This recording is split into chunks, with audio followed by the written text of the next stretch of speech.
I didn't even get to sit down before he broke it off. The cafe was crowded, soft jazz playing from the overhead speakers, the scent of espresso and expensive desserts hanging in the air. I had barely taken 2 steps toward the table when Jason looked up from his untouched cappuccino and said, "We need to talk." My stomach dropped. I remember the way his voice sounded, flat, almost rehearsed. I sat anyway, my palms already damp. "What's going on?" I asked, forcing a smile. "Is this about the caterer?" He didn't answer that. Instead, he reached into his coat pocket and placed a small velvet box on the table, not to give it to me, but to take something back. "I can't marry you, Emily," he said. Just like that. 7 words that carved through me sharper than any scalpel I'd ever held. "What?" I whispered. He leaned back in his chair, as if the weight of honesty had finally set him free. "It's not you. It's just we're heading in different directions. I've made connections, important ones. Megan Langley and I were aligned in ways I didn't see before." Megan Langley, daughter of Gregory Langley, the venture capitalist who practically owned half the West Coast's tech startups. My heart began to race. "You're leaving me for her?" "It's not like that," he said, though it clearly was. "This is better for both of us. You deserve someone simpler." He didn't even flinch when I stared at him, stunned and silent, trying to understand how the man I was supposed to marry in 16 days could erase me so cleanly. Then, as if he hadn't gutted me enough, he added, "Also, the ring. It's a family heirloom. My grandmother would be devastated if it left the family." I slipped it off. My hands were shaking, but I did it. I placed it gently on the table between us and said, "Thank you for your honesty." Then I stood up and walked away, straight past the glass doors, past the couple sharing desserts, past the curious eyes trying to figure out what just happened. Only when I turned the corner onto Elm Street did the tears finally come. I didn't go back to the apartment we shared. I didn't want to see the half-packed boxes or the dress hanging in the closet. I couldn't face the silence. But when I arrived, it was already done. My things were in labeled suitcases by the door. Clothing, books, toiletries, all carefully sorted, as if I were being returned to sender. Not by Jason. He wouldn't have been that considerate. It had to be his mother. I sat on the floor beside those bags for I don't know how long. My old studio lease had ended. I'd given it to a nursing student a few weeks ago. Every cent I had saved had gone to the wedding. I had less than $100 in my account and a full week until payday. That's when I did the thing I hadn't done in over a year. I called my foster mom. Margaret Temple answered on the 3rd ring, her voice warm and steady like it always was. "Emily, honey, where have you been? I was about to call you about those shoes we looked at last week." I couldn't even speak. I choked on a sob instead. That was all it took. An hour later, I was curled on her faded plaid couch, cradling a mug of peppermint tea while she smoothed my hair like she used to when I was 13 and broken from yet another placement gone bad. Margaret didn't ask questions. She just placed a thick, knit blanket over my legs and said, "Stay as long as you need.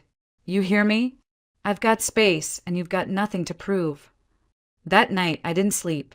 I lay there on the old pull-out bed in her living room, staring at the ceiling, replaying every detail of that conversation with Jason. His calmness, the way he didn't even hesitate. Had he ever really loved me? Or was I just a placeholder until someone with a last name like Langley showed up? By sunrise, the ache had dulled into something heavier, something like shame. I was supposed to be walking into a new life, a new chapter, a family of my own. Instead, I was back where I'd started. 28 years old, heartbroken, homeless, humiliated. At noon, I showered, dressed, and returned to the hospital as if nothing had happened. Nurses smiled. Some asked about the wedding plans. I smiled back, nodded, liet, because telling the truth felt like it would tear me open all over again. But as I changed into my scrubs and checked my patient assignments, I knew something for sure. I couldn't stay here forever. Not in this town. Not with these memories. Not while Jason Miller and Megan Langley toasted champagne to their bright, aligned future just across the state line, not when I had nowhere else to go and nothing left to lose. 3 days passed, 3 slow, aching days where I went through the motions on the hospital floor while trying to keep my insides from unraveling. I smiled when people asked about the wedding. I said it had been postponed.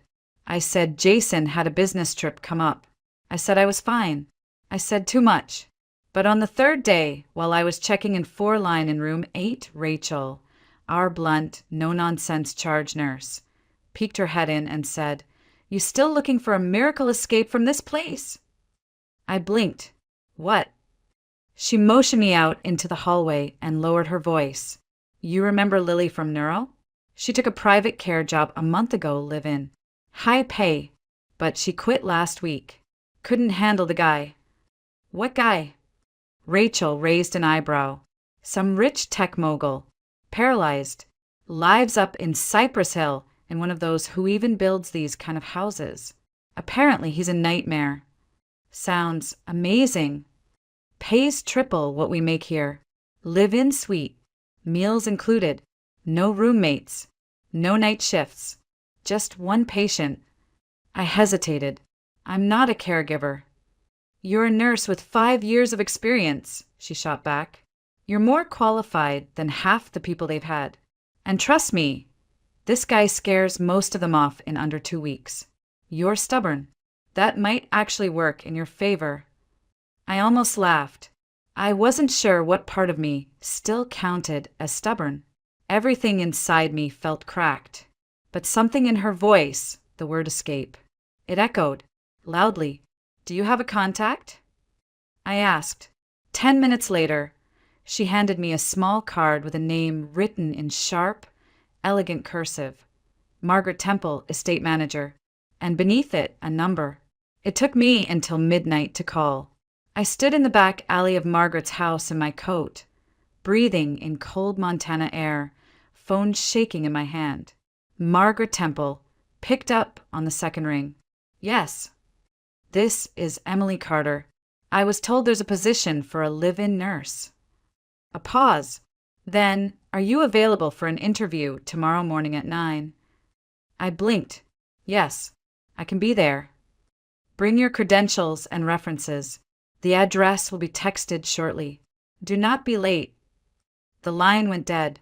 At 4:30 a.m., I boarded the earliest flight out of Helena to San Francisco, connecting to a regional shuttle that climbed the hills of Cypress until it left the real world behind. Everything felt like a dream I hadn't earned. And then I saw the house.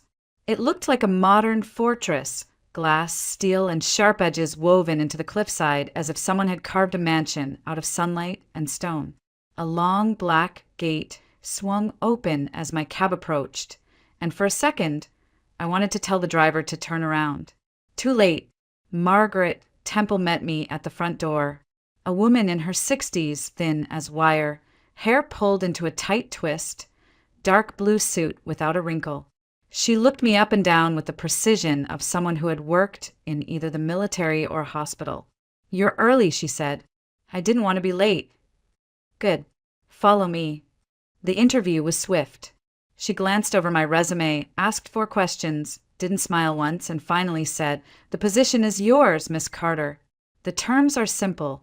Round-the-clock availability. 2 days off per month. No visitors. Medical knowledge is crucial.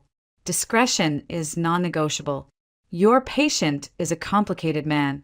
You will be living on the 2nd floor, adjacent to his suite. Meals and lodging are included. Salary, $12,000 per month, plus performance bonus depending on the condition's progression." I tried not to react. I still remember gripping the arms of the chair to keep from laughing out loud. It was more than triple what I made at the hospital. I didn't have a plan. I didn't have anything but an overstuffed duffel bag and a bleeding heart. But I said yes. I said it without hesitating.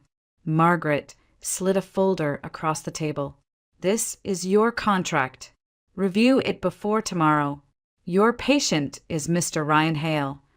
The name meant nothing to me then. It would soon mean everything. The next morning, I stood outside his door, folder in hand, heart thudding. The hallway was quiet, hushed by the kind of carpet that swallowed footsteps. Everything about this house was polished and cold. Stone floors, sleek lines, expensive silence. Margaret stood beside me, clipboard pressed to her chest. "You're sure you want this?" she asked without looking at me. I signed the contract. "That's not what I asked." I swallowed. "Yes." She knocked twice, then opened the door without waiting for a response. The room was large, too large. Vaulted ceilings, glass walls looking out over a stretch of redwood trees. Sunlight bleeding across pale hardwood floors. It felt less like a bedroom and more like a throne room built for a ghost. He was by the window, in a sleek black wheelchair, back to us. "Mr. Hale," Margaret said crisply, "your new nurse has arrived. Emily Carter." He didn't turn right away, just sat there, fingers slowly tapping the armrest. Then, finally, he pivoted, and my breath caught. I don't know what I expected. An older man, maybe. Someone frail. But Ryan Hale was young. Maybe mid-30s. Tall even while seated. Short dark hair. Sharp jawline, eyes like cut glass. And yet there was something exhausted about him. His skin was pale, his frame lean, but his expression was the thing that warned me. He looked at me like I was already disappointing him. "So," he said, voice low and biting, "they sent me another one." I opened my mouth to speak, but he cut me off. "What's the bet this time, Margaret? A week? 10 days?" Margaret didn't answer. She only said, "I'll leave you two to get acquainted," and left, shutting the door behind her. Silence stretched. "I'm not here to place bets," I said finally. "Just to do my job." He rolled his chair a few feet closer, examining me like I was a piece of art he didn't particularly like. "And what job do you think that is?" "Medication, physical therapy, monitoring vitals, supporting rehabilitation." He snorted. "You forgot the part where you nod sympathetically while I fail to walk again. That's usually everyone's favorite part." I didn't flinch. "I'm not here to pity you." He tilted his head slightly. "Oh, that's new. Most of them crack by day 3. Maybe I'll surprise you." "Maybe," he said, though the smirk that curled at the edge of his mouth made it clear he didn't believe a word. We went through the day in stiff silence. I administered medication, reviewed his physical therapy plan, took notes. Ryan kept making barbed comments, testing me, pushing. But I didn't bite. I'd worked with veterans who lost limbs, teenagers who screamed through every injection, mothers who wept through morphine highs. Ryan Hale was not going to scare me. That evening, as I prepped his room for the night, he said suddenly, "You're not what I expected." I looked up from the drawer. "No." "You haven't asked about the accident. I figured you'd tell me if you wanted to." Another pause. Another surprise. "It was a ski trip," he said finally. "Solo. I lost control on a ridge. Woke up in a helicopter. Haven't stood unaided since." I nodded. "Thank you for telling me." He stared at me for a long time. "Why'd you take this job?" "I needed it. Not the money." "Why this job?" I met his eyes. "Because I've been lied to. Because I know what it's like to be thrown away." His expression changed just for a second, like a crack in a wall that shouldn't be there. Then he turned back to the window. "Don't get attached," he said. "I don't do gratitude, and I don't do friendship." "Good," I replied. "I don't do illusions." He didn't say anything after that, but he didn't dismiss me either. It happened on the 5th night.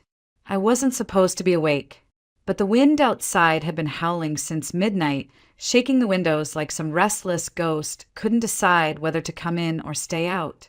I got up to close the blinds and spotted the light still on in the West Wing gym, an area Ryan rarely allowed anyone into alone. At first, I ignored it.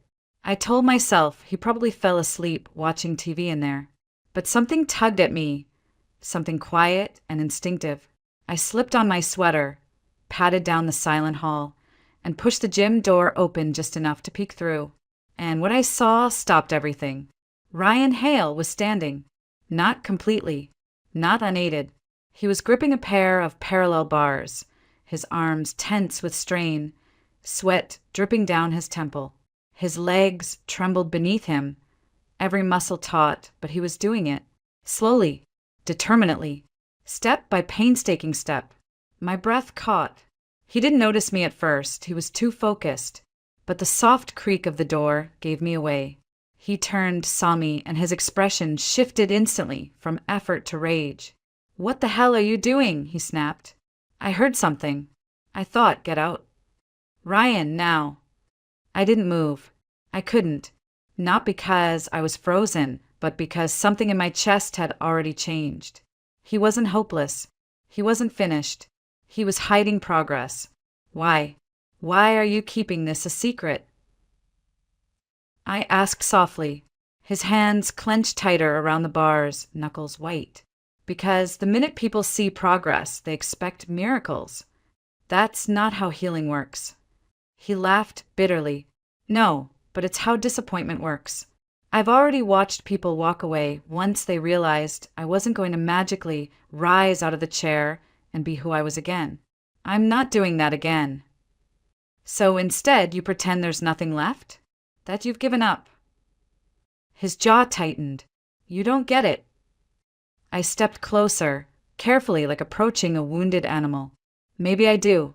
His eyes locked onto mine, furious, uncertain. I'm not going to tell anyone, I said.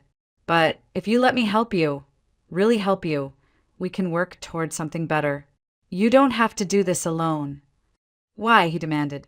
Why do you care? Because I know what it's like to have your future ripped away and be expected to smile through the pieces.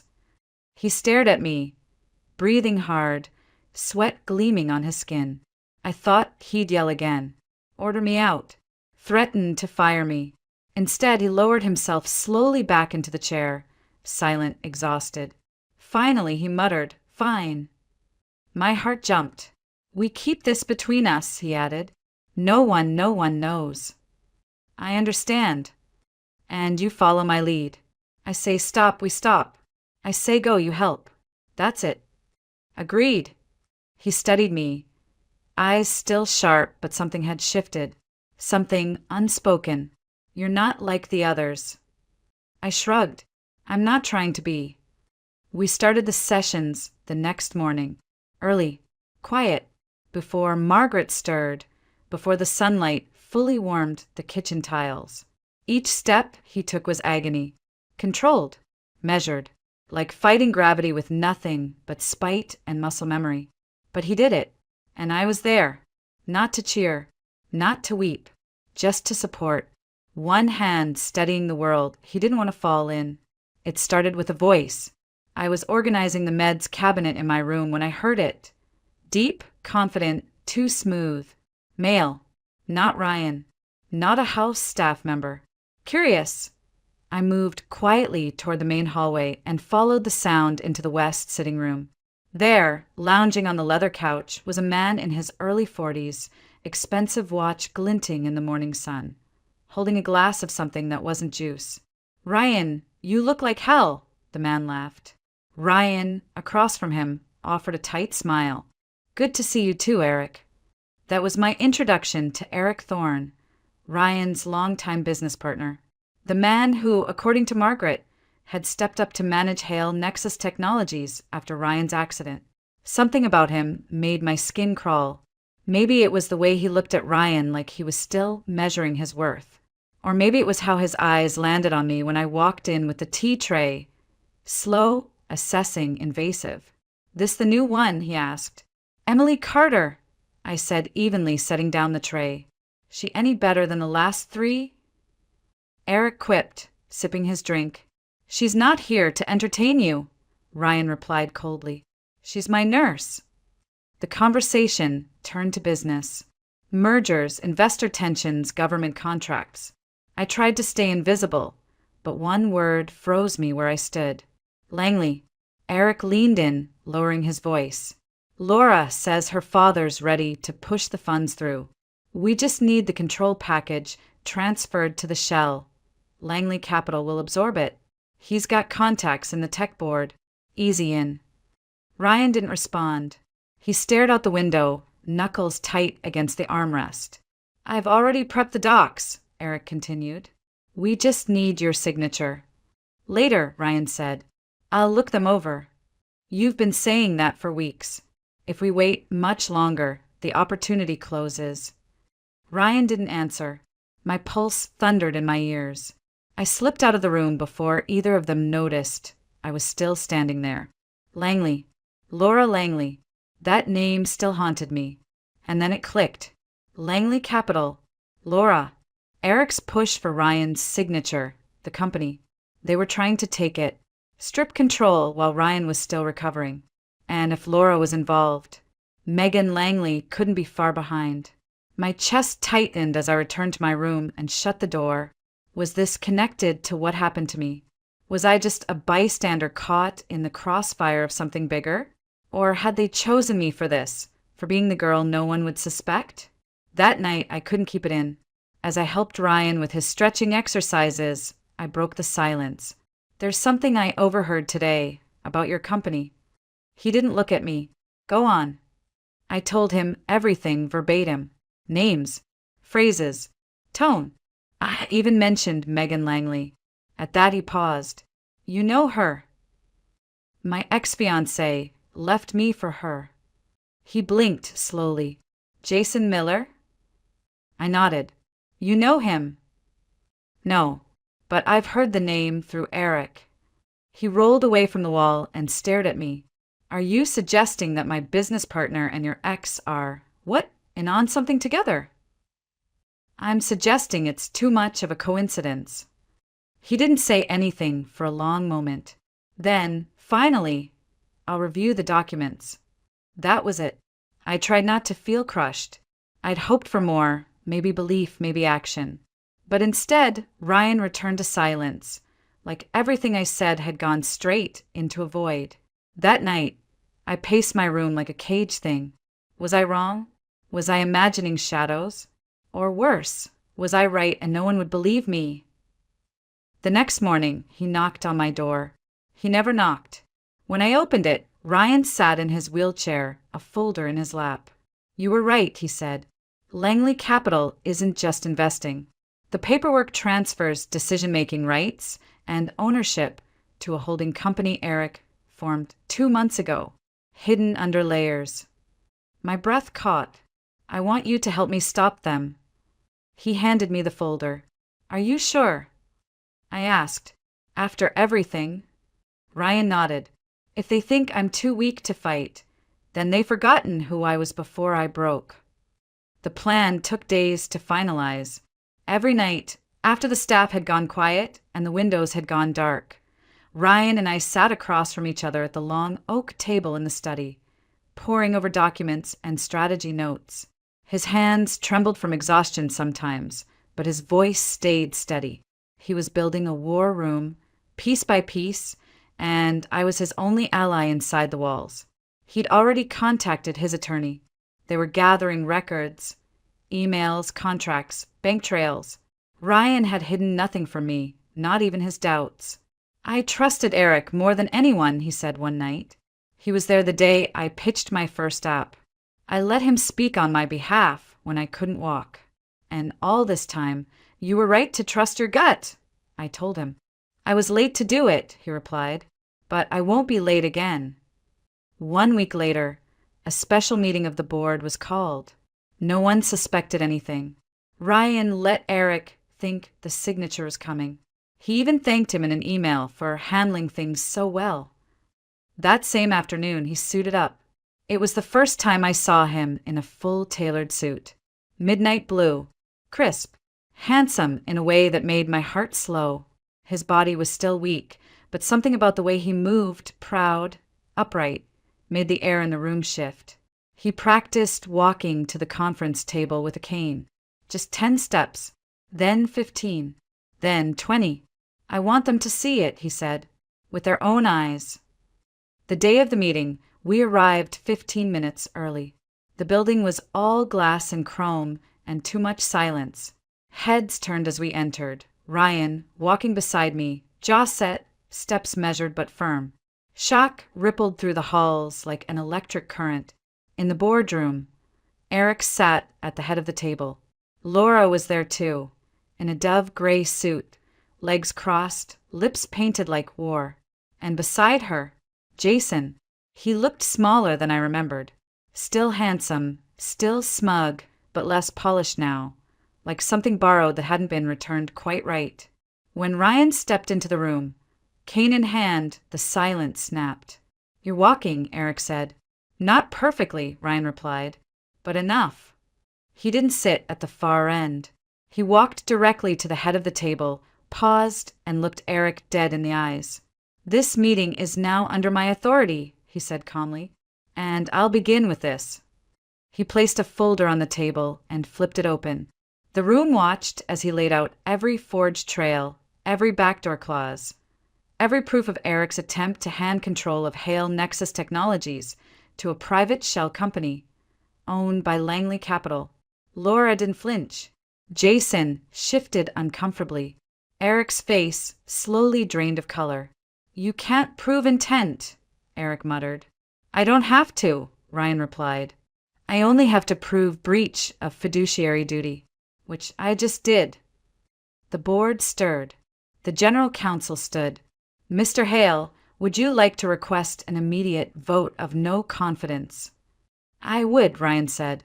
"Effective immediately." Chaos erupted.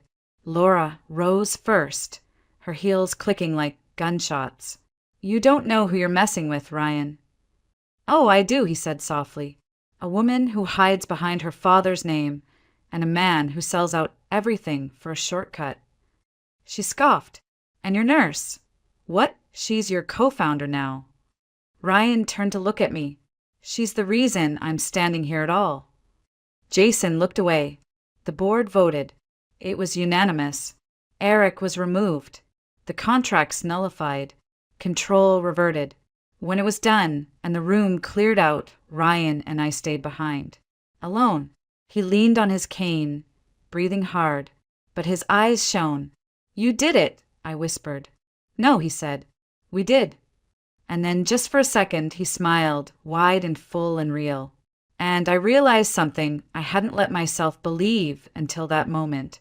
He wasn't the only one who'd taken his first steps that day. Weeks passed. The mansion no longer felt like a mausoleum. The windows were open more often. Light poured into the halls, and even the garden, once dry and overgrown, breathed again. Ryan still had hard days, still limped, still had to brace against pain. But the bitterness that used to trail behind every step had started to lift. So had mine. The wedding I never had, I stopped mourning it. The name I almost took, I let it go. Slowly, I began seeing myself as more than just someone who'd been discarded. I started reading again, running short laps on the private trail behind the house, laughing without guilt. Ryan made it a point to cook one night a week, even though he burned rice and cursed at the stove like it owed him something. I let him. I sat at the kitchen island, legs curled up, smiling at his frustration. That was our ritual, small, unspoken, but ours. One night he handed me a dish I couldn't identify and said, "If this kills you, I want it on record I tried." "You'll get the company in the will," I deadpanned. He paused. "Actually, no." I looked up. "I transferred it to a trust," he said. "One that includes you." I blinked. "What?" "I'm not giving you the company," he said gently, "but I want you to know I built something better with you than I ever did with anyone else. And I want you to be part of what's next." I stared at him.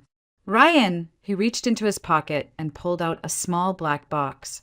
"Before you say anything," he said quickly, "you don't have to answer today, or even this year. I know I'm still learning how to be a person again, and I know you didn't sign up for this." He opened the box. Inside was a ring, simple, gold, one tiny sapphire in the middle. "But I'd like to ask anyway," he said, voice low. "Will you consider walking this road with me, not because I need saving, but because with you I remember who I am. I didn't cry. I thought I might, but instead I felt something else, something steady, a sense of arrival, like I'd walked through the darkest part of the forest and found, not a castle, but a clearing, a quiet place to breathe again. I took the ring, slid it onto my finger. I'm not saying yes, I whispered, smiling, but I'm not saying no. He laughed. That sounds exactly like you. We didn't rush. There were no grand announcements, no headlines, just more mornings, more progress. He walked half a mile on his own the following month. I passed my certification to open my own private practice. We hired more staff. I stayed in the house, but it no longer felt like his. It felt like ours. As for Jason, he texted once, 2 lines, asking if I was okay. I never replied. I didn't need to, because the truth was, I'd already gotten everything I was supposed to get from that heartbreak. A lesson, a detour, and a doorway into the life I hadn't even dared to imagine. And Ryan? He stopped using the chair altogether by the fall. On his birthday, we took a short trip up to the coast. Just us. He walked beside me down the beach at sunset, sand clinging to our feet, the wind cold enough to sting. At one point, he looked out over the ocean and said, "You think we'll ever go back to who we were before at all?" I shook my head. I hope not. He turned to me, and I added, because who we became is better. He didn't respond. He just reached for my hand and didn't let go.